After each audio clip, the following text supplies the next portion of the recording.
cultura y tentaciones.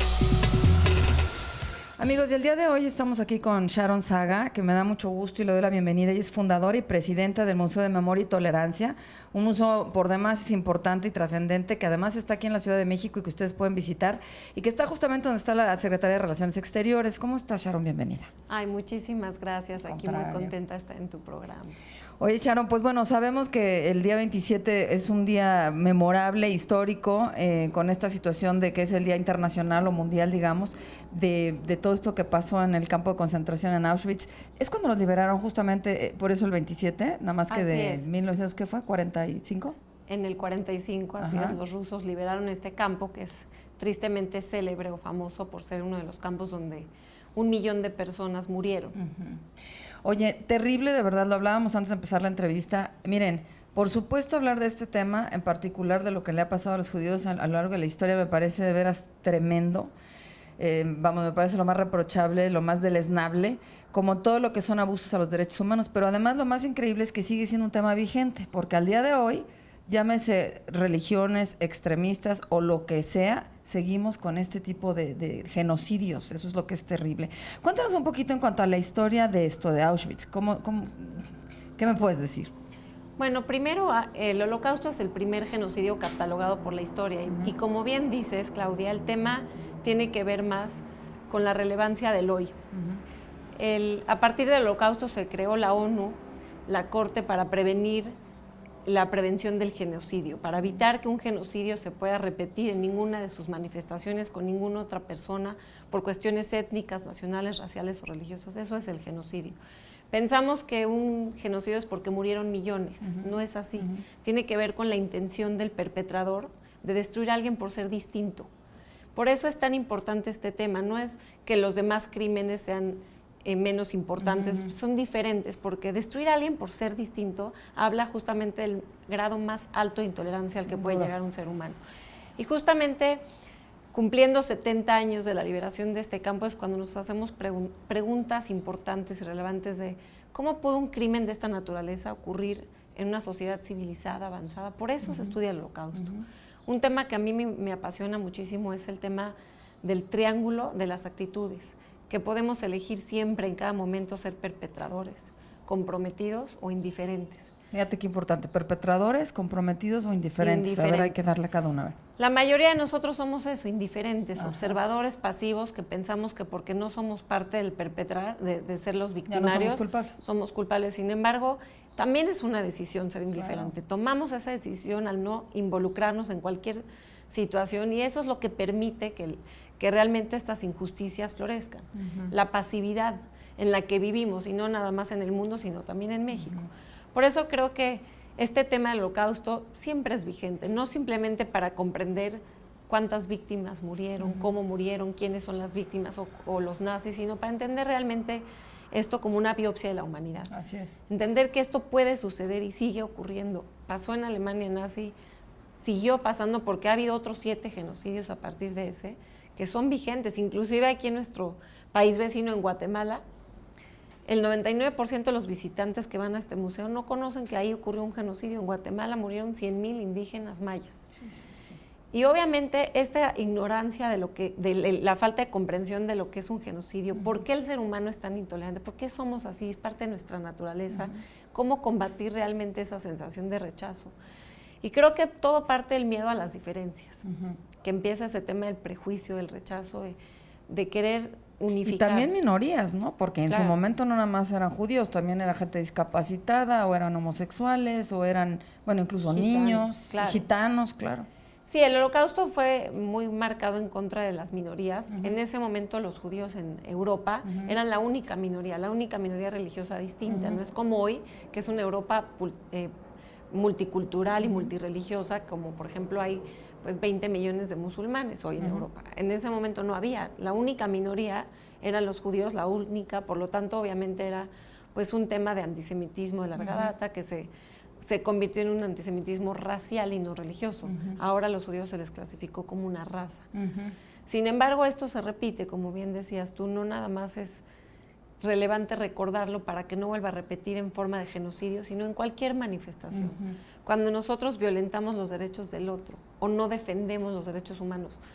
Y lo más importante, creo que uno de los más importantes mensajes que yo he aprendido de los sobrevivientes, y créeme que he conocido sobrevivientes de Ruanda, de Yugoslavia, de Guatemala, de todo el mundo. Oye, platícame, porque de hecho quedan pocos y ya grandes, ¿no? Estamos hablando de gente que debe estar entre 80 y 90 años, Así ¿no? es, de los sobrevivientes del Holocausto, en el mundo todavía hay 100,000 vivos. En México quedan 100, llegaron a vivir 500, y obviamente son personas pues ya mayores. Sobrevivientes de campos de exterminio máximo son 10, porque todavía hay sobrevivientes que eran niños que estuvieron escondidos o que estuvieron en los guetos, pero en los campos muy difícil la sobrevivencia para niños menores de 15 años, por lo tanto sí, quienes son sobrevivientes de campos pues ya tienen alrededor de 90 años. No, y bueno, seguramente marcados para toda su vida. Te decía de la entrevista, empezando, que yo tuve oportunidad de leer ese libro que les recomendaba, el de Viktor Frankl, de este doctor, cómo sobrevive pues por esta cosa interna, ¿no? Por esa fuerza interior, porque al final, no se me va a olvidar, y tengo años que leí ese libro, El hombre en busca de sentido, léanlo de verdad, ahí van a captar muchas cosas, pero pues cómo lo paraban en el hielo y cómo bueno, no a él concretamente, pero cómo se les caían los dedos congelados, en fin, unas cosas que no te puedes ni imaginar que un ser humano sea capaz de tanta maldad, de tanta indiferencia, como dices, y tanta crueldad y tanto horror. No hay duda que nuestra conciencia, así como puede evolucionar, también involuciona. Y es rápido. Créeme que en ninguno de los países donde ha habido un genocidio han pensado que eso podría pasar. No, lo veían muy lejos, sin embargo en Ruanda se mataron entre hermanos, personas que no tenían ninguna diferencia, como estamos hablando ahora de los judíos en Alemania, pues eran el otro, pero en Ruanda, por ejemplo, hermanos entre Hutus y Tutsis, se mató 1 millón de personas. Y esto, por eso es tan apasionante el tema del genocidio, es para comprender que sí existe esta maldad, que está latente, a la par que también del compromiso. Nosotros elegimos, y también hay millones de personas que han decidido optar por la paz, por la difusión de los derechos humanos, por la defensa del otro. Y eso, en toda la historia podemos encontrar ambos caminos. Nosotros elegimos en qué nos vamos a enfocar nuestra energía. Podemos, y nuestro conocimiento, y nuestro poder en denunciar, en quejarnos, o en realmente hacer algo y actuar. Yo creo que el Holocausto y el aniversario del Holocausto es un tema muy relevante ahorita en México, porque aquel que no recuerda el pasado se condena a repetir. Sin duda. Y creo que hoy más que nunca este tema relevante de pensar si el genocidio no tiene fin, si va a seguir continuando. Hoy hay un genocidio en Darfur, pero transportándonos a este país que no hemos vivido un genocidio como tal, pero en donde nos estamos enfrentando... No, bueno, pero vete a Ayotzinapa, ¿no? Así, Digo, no hay que ir más lejos. la violación de derechos humanos graves. Y sobre todo a mí, más allá, no quiero minimizar el tema de Ayotzinapa, pero lo que más me ha preocupado es el tema de cómo nosotros estamos reaccionando. Un tema de denuncia, de queja y de odio, de discursos de odio, y en ningún momento de compromiso. Si realmente amamos a nuestro país y lo queremos cambiar, no está en la mano de 10 políticos ni de 100 políticos, está en la mano de nosotros, de los mexicanos, de los millones de mexicanos que conformamos este país y que tenemos que hacer algo para que esto realmente... Ahora, sin embargo, sí se siente una sociedad un poco menos pasiva, ¿no? Porque ya vimos todas las manifestaciones y movimientos que hay, pero claro, habría que canalizar esto con inteligencia y con orden, sin duda, ¿no? Ese sería como otro tema. Pero, que además me gusta que lo saques aquí, pero se me ocurren tantas preguntas que hacerte, Sharon, por ejemplo, pero también qué pasa, porque sigue habiendo, ahorita, es obligado preguntarte, por ejemplo, lo que pasó con el periódico francés, ¿no? Aquí estás hablando de extremistas, pero al final es de intolerancia nuevamente. O sea, la intolerancia, sí me explico, me quedo como en las mismas, ¿no? Por ejemplo, lo que pasó en este periódico francés, ¿qué ha hecho ahora en Europa? Primero nos muestra una sociedad organizada, que sabe manifestarse, que sabe canalizar, que sabe decir no se permite y es un hasta aquí, y a la cual las autoridades le responden, porque es como te digo, somos millones de personas organizadas y decididas a actuar. Por el otro lado, se está creando un antiislamismo y se está confundiendo el extremismo que tampoco con es justo, millones de ¿no? personas. Y eso claro. déjame decirte que es un error que nos puede reventar en la cara. Así es. porque hay 1.500 millones de musulmanes pacíficos. Así es. Estamos hablando de 1.500 millones de personas, y por un grupo que es menos del 0.0.1%, Sí, claro. que son los extremistas, estamos generalizando y poniendo en riesgo que las personas que están todavía en un sentido, en medio, se puedan extremizar, porque es lo que están buscando, que la gente los rechace para que se unan a los Sí, no. Y generar estos problemas, ¿no? Mucho Ese más estereotipo, ese odio, decir los musulmanes son radicales, eso lo único que genera es apoyo a esos radicales que están buscando que se los empujemos, cuando no es así. Son personas de otra religión que están viviendo su vida pacíficamente Así como es. cualquiera de nosotros. Así Y es importante cuidarnos, que no permitamos que uno u otro extremismo nos lleve a pensar que somos que es una mayoría. Y, por ejemplo, bueno, también, obviamente también es materia de otros temas muy profundos, pero pues también volteas a ver Palestina, Israel. No, ahorita veíamos lo de las mises, ¿no? Sí, te llegaron el asunto de las mises.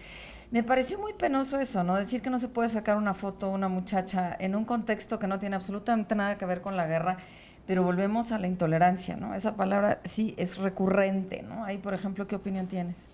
Mira, yo creo que confundimos lo que es la tolerancia con el efecto de soportar a alguien o de aguantarlo, y sobre todo en México. Yo me considero, cuando hicimos encuestas en el museo, ¿eres tolerante? Sí, porque tengo un compañero homosexual y no lo he golpeado, porque mi suegra... Ay, no lo he golpeado, qué tolerante. Sí, eso no es inventes, tolerancia, sí, eso no. es tener paciencia, aguantar algo que no te gusta. La tolerancia significa yo defiendo... Apertura, ¿no? Apertura. Creo en la diferencia, Respeto. la respeto y convivo. Y creo que todos, cuando nosotros nos llamamos tolerantes, debemos de cuestionarnos nuestras actitudes, nuestras formas de pensar y los prejuicios que estamos llenos de ellos. Y bueno, creo que en este marco del Holocausto lo que nos invita es a reflexionar que esta historia no termina, que esta historia de odios, de discriminación, la única herencia que nos deja es cuestionarnos si realmente nosotros vamos a ser perpetradores, indiferentes o comprometidos. Me encanta cómo lo dices. Oye, pero yo te invito a que sigamos con esta conversación. Vamos a ir a un corte y ustedes van a ver la próxima semana la segunda parte, porque me parece genial el tema y tenerte aquí con nosotros. Así que continuamos. Muchísimas gracias.